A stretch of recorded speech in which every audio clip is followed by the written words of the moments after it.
नमस्कार साथियों। आज कहानी है काल्पनिक भय। थोड़ी लंबी कहानी है और पॉजिटिविटी की तरफ प्रेरित करती है। और अक्सर काल्पनिक भय हम लोगों के भीतर होता है और हमारे जीवन को तहस नहस कर देता है। तो आप प्रारंभ में वही देखेंगे, तो इसका दूसरा भाग अवश्य देखें ताकि सही अंत आप तक पहुंच पाए। चलिए शुरू करते हैं। काल्पनिक भय। उसने अपना नाम राधिका बताया तो मेरे मुंह से ना अचानक ही फिसल गया।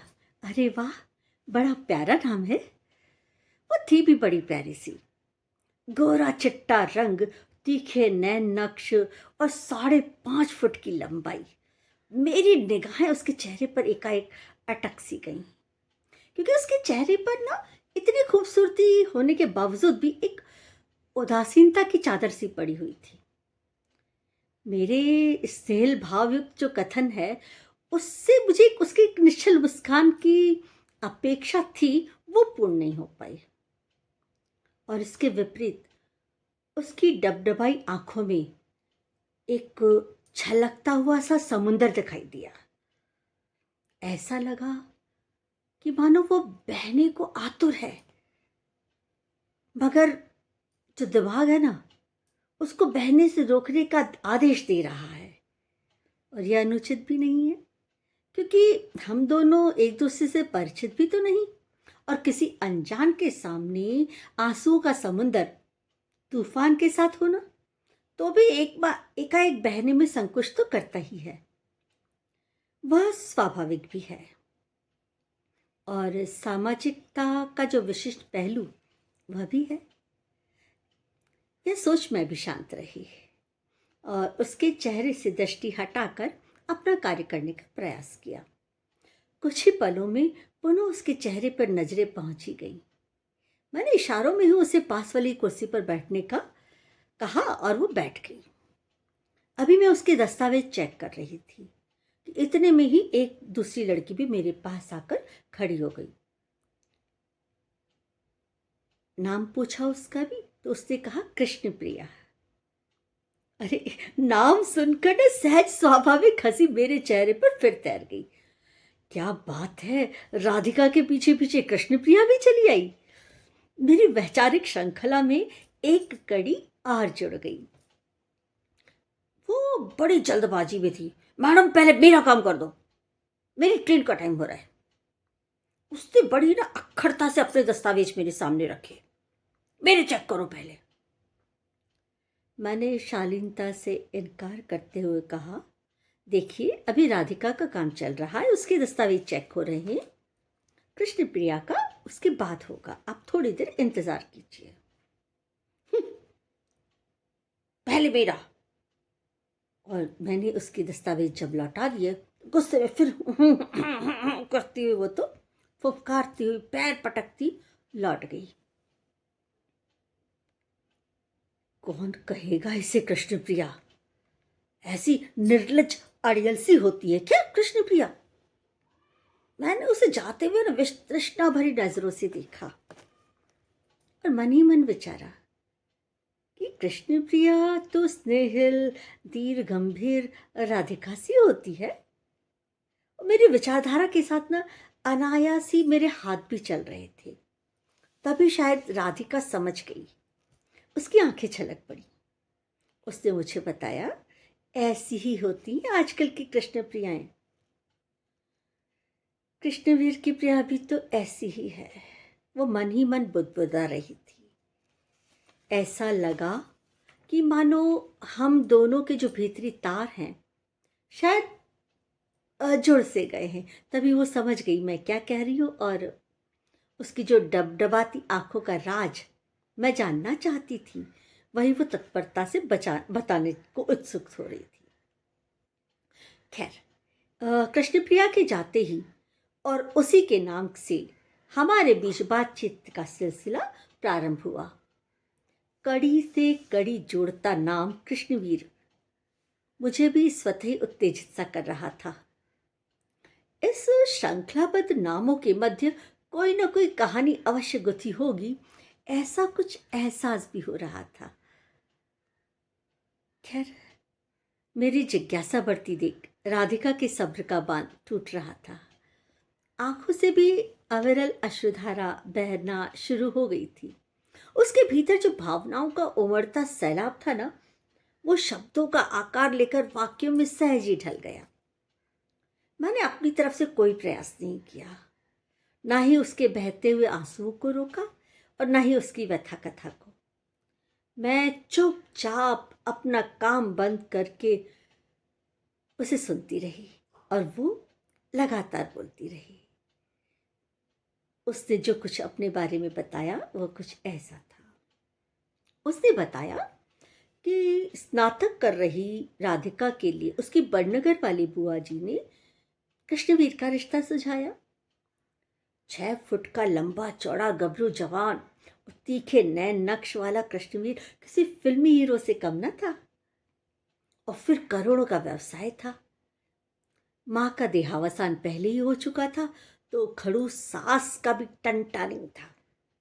राधिका और उसके घर वाले तुरंत राजी हो गए।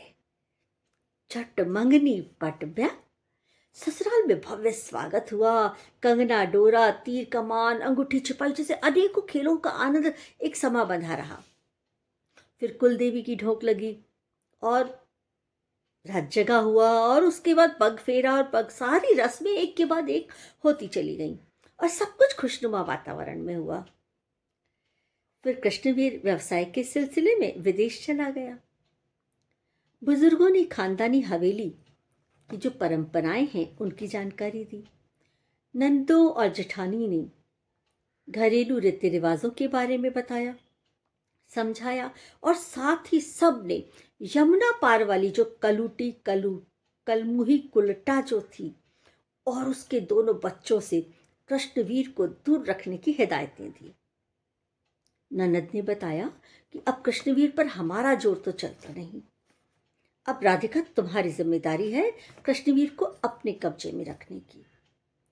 कुछ रिश्तेदारों ने कहा, अजी हम आपकी बींदड़ी राधिका तो घनी खूबसूरत है, चोखी चोखी लागे आ तो अपने आप ही उस कलमुही का मकड़जाल कृष्णवीर से छूट जाएगा, तुम चिंता ही मत करो। ऐसा सुनकर राधिका की घबराहट कभी बढ़ती और कभी धीरे धीरे समाप्त भी हो जाती।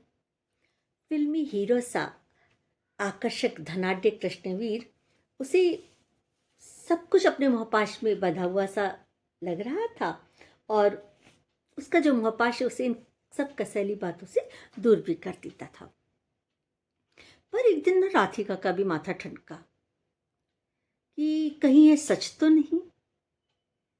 फिर उसने कृष्णवीर से फोन पर इस बारे में बात की। तो पहले थोड़ा सा शक पकाया और फिर बोला, तुम उन लोगों की बातों में मत आना, मिलने पर सब कुछ सच्चाई बताऊंगा, इस बात में कहीं कोई सच्चाई नहीं है। मैं 6 महीने में आऊँगा और तुम्हें भी वहाँ से यमुना पार हवेली ही ले आऊँगा। मैं उन लोगों के पास नहीं छोड़ूंगा। अभी तुम ऐसा करो, अपने मायके चली जाओ, तुम्हारी पढ़ाई अभी बाकी है और मन लगाकर पढ़ाई पूरी करो। उसका आश्वासन और दिशा निर्देश पाकर राधिका भी निश्चित होकर अपने मायके चली आई। मायके में उछल कूद करते पढ़ते और ससुराल और पतिदेव की धनाढ्यता के किस्से सुनाते सुनाते 6 माह का समय कब गुजर गया पता ही ना चला। कृष्णवीर जब लेने आया तो राधिका की स्नातक की वार्षिक परीक्षाएं जो थी वो चालू होने वाली थी। कृष्णवीर ने मिला और फिर सोचा, चलो ठीक है, तुम यहीं रह लो, परीक्षा दे लो, फिर लेके जाता हूँ और परीक्षा देने के बाद हम साथ चलेंगे, ऐसी हिदायत दी और फिर अपने गांव लौट आया। परीक्षाओं में तो 1.5 माह का समय लग जाएगा। राधिका की जो छोटी भाभी हैं उन्हें कुछ खटका, ऐसे अपनी नवविवाहिता को कोई छोड़ता है भला? कहीं कुछ दाल में काला तो नहीं? उन्होंने यह शंका राधिका की मम्मी से भी व्यक्त की। तो उनके मन में भी शक का कीड़ा कुलबुलाया। फिर उन्होंने अपनी शंका समाधान के लिए अपने भाई को यह बात बताई। फिर दोनों भाई, पापा मम्मी, चाचा जी, दादी जी, दादाजी, ताऊ जी, फूफा जी, सब ने मिलकर मंत्रणा की। पर सभी का एकमात्र निर्णय यही निकल पाया कि हमारे कुंवर साहब समझदार हैं, पढ़ाई का मोल समझते हैं। यदि राधिका परीक्षा देगी तो पास होगी, स्नातक हो जाएगी तो पढ़ाई तो उसकी डिग्री जो है वो हमेशा काम में आएगी। देखिए, बुरे वक्त में धन दौलत भले छूट जाए, पढ़ाई तो सदा साथ निभाती है। और ये तो राधिका के हित में ही है। सभी को यह बात सही भी लगी, तो जो शक का कीड़ा सभी के भीतर कुलबुलाया था वो वहीं दफन हो गया। परीक्षा के बाद राधिका को बड़ी ननद के देवर की शादी में जाना था।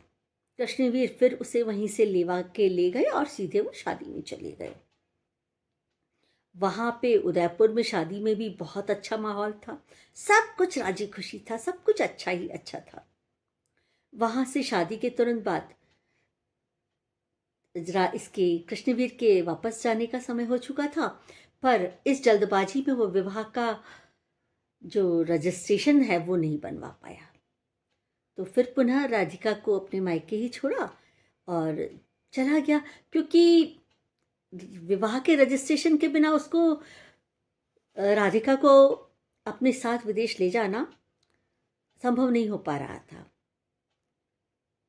पिताजी ने भी थोड़ा सा खटका लगा, तो उनने भी जाके कोर्ट में पता किया कि हाँ, जब विवाह का प्रमाण पत्र उसके साथ होगा, रजिस्टर्ड होगा जाएगा, तो आसानी से उसको अपने साथ वहाँ रख सकेगा ले जाकर। यह नियम है। और जब राधिका के पिता को कचहरी से ये बात पता चली तो उन्होंने भी ये मान लिया कि हाँ भाई सच ही ये चीज़। और राधिका को कृष्णवीर ने भी यही वादा किया था, अगली बार आऊँगा ना तो आते से सबसे पहले अपने विवाह का रजिस्ट्रेशन कराएंगे और फिर हम साथ चलेंगे, वरना वीज़ा भी अभी नहीं लग पाएगा। खैर, अब अगली बार के इंतज़ार के अलावा कुछ चारा ही नहीं बचा था। पास पड़ोसी बातें जरूर बनाते थे, मगर राधिका के परिवार वाले समझा बुझा देते थे। अगली बार जब 10 माह बाद कृष्णवीर लौटा तो राधिका को गांव ले जाने की बजाय वो सीधे यमुना पार वाली हवेली में ले गया। वहां राधिका की मुलाकात उस काली कलुटी कलमुही से हुई। कृष्णवीर तो गौरा चिट्टा छैल छबीला राजकुमार जैसा, और वो कुल्टा एकदम काली सी। राधिका को एकाएक विश्वास न हुआ कि कृष्णवीर उसकी ओर आकर्षित भी हो सकता है भला। खैर, 2-4 दिन में राधिका को यह एहसास तो हो गया कि कृष्णवीर उनके प्रति समर्पित है, पर कुछ चक्कर जैसी चीज तो कुछ नहीं है। राधिका की ननद को पता चला कि राधिका भी यमुना पार हवेली पहुंच गई है, तो उसने फोन पर ही इसे खूब खरी खोटी सुनाई। अरे बेवकूफ है तू, कितना समझाया था तुझे। उससे कुल्टा से कृष्णवीर का पिंड छुड़वाने के बजाय खुद भी वहीं पहुंच गई। जेठानी ने भी फोन पर बहुत डांटा। अरे तेरा ससुराल यहाँ बड़नगर है, जहाँ पूरा परिवार है हमारा, तुझे यमुना पार नहीं जाना चाहिए था। अरे करमजली, तेरे में तो कुछ भी अक्ल नहीं है। हमारे समझाने के बावजूद भी तू उस नरक में पहुंची गई। फिर तो फोन पर ही खूब कहा सुनी हुई। कृष्णवीर को भी उन्होंने खूब फटकारा। इधर वह उल्टा भी जोर जोर से चिल्लाने लगी। अरे तेरे घर वालों ने तो मेरा जीना हराम कर रखा है। कल की इस राधिका को भी मेरे खिलाफ भड़का दिया। इधर यहाँ हवेली में, उधर वहां ससुराल में, सभी गुस्से से हाथ पैर पटक रहे थे।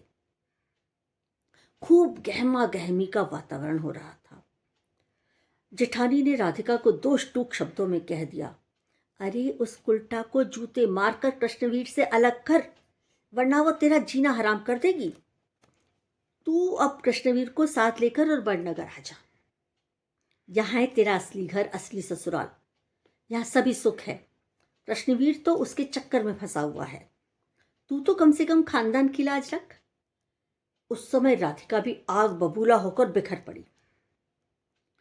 अरे उसकी तो कोई गलती नहीं है, फिर भी उसे ही दोषी ठहराया जा रहा है। सब एक दूसरे पर चिल्ला रहे हैं, कोई किसी की नहीं सुन रहा। घमासान वाक युद्ध के बाद 2 दिनों तक घर में अबोला सा ही छाया रहा। तीसरे दिन कृष्णवीर ने ही आगे बढ़कर बात करना प्रारंभ किया। उसने 2 घंटे तक लगातार अपनी व्यथा कथा, अपनी सच्चाई का बयान दिया। उसे जो कुछ भी बताया वह सब कुछ विश्वास योग्य ही महसूस हुआ। वो बहुत सुलझा हुआ सा व्यक्तित्व है और साथ ही बड़े मोहक व्यक्तित्व का धनी भी है। उसके मोहपाश का जो जादू था वो राधिका के सर पर भी चढ़कर बोल रहा था। इससे झगड़ा टंटा तो खत्म हो गया और दोस्ती में तब्दील हो गया।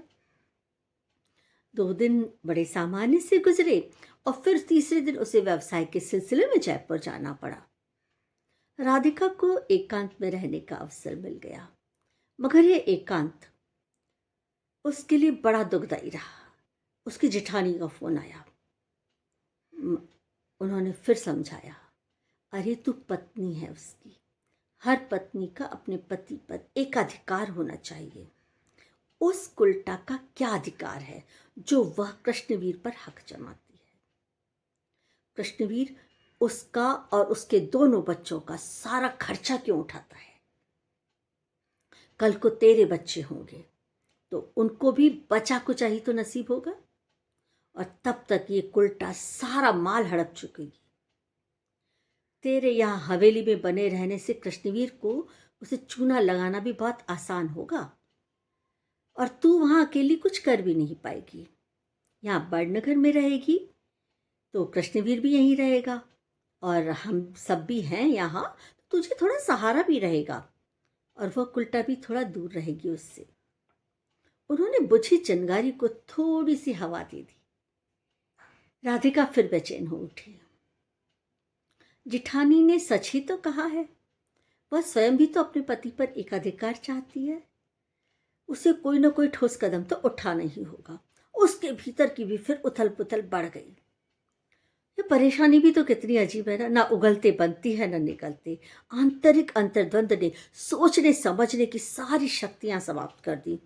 फिर कृष्णवीर से इस विषय पर बात कैसे की जाए? राधिका इसी पर विचार न कर पाई।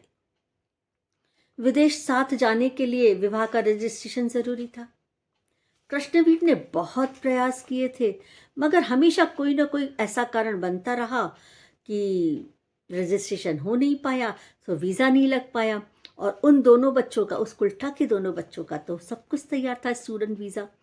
तो इस बार वो दोनों बच्चे भी कृष्णवीर के साथ जाने थे। मुझे बड़नगर चले जाओ, मैं यहाँ अकेले नहीं रहना चाहती, छोड़ाओ। कृष्णवीर ने साफ मना कर दिया, नहीं, वहाँ सब फिर तुम्हें भड़काएंगे, तुम वहाँ मत जाओ। चाहो तुम्हें यहाँ अकेले नहीं रहना, और लता दीदी हैं, और नहीं फिर भी तो आप अपने मायके चली जाओ, मैं वहाँ छोड़ आता हूँ। खैर, कृष्णवीर के साथ जाते ही उसके प्रति गुस्सा साथ लिए राधिका अकेले ही मायके चली आई।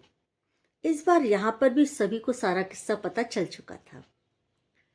कृष्णवीर के साथ उसके दोनों बच्चे साथ जाने से शक का कीड़ा सभी के मन में आ गया था। सब बेहद दुखी हो गए थे। कृष्णवीर विदेश जा चुका था तो राधिका के घर वाले उससे लड़ने भी नहीं जा पाए। बेटी के दुख ने माँ को भी बीमार कर दिया। भाभी ने भी तंज कसा, अजी शादी के बाद मायके में पड़े रहोगे तो यही होगा, जब देखो तब हमारी छाती पर मूंग दलने आ जाती हो। शादी के बाद यो मायके पड़े रहना शोभा नहीं देता। हम अपने बच्चे संभालें या तुम्हारी बेगाड़ होएं? तुम्हारे ससुराल में तो 2-2 हवेलियां हैं, फिर भी हमारा पीछा नहीं छोड़ती हो। यह भाभियों का रोज का राग था। उस कुल्टा को कैसे भी हटा दिया जाए, बस वह उतना चाहती थी।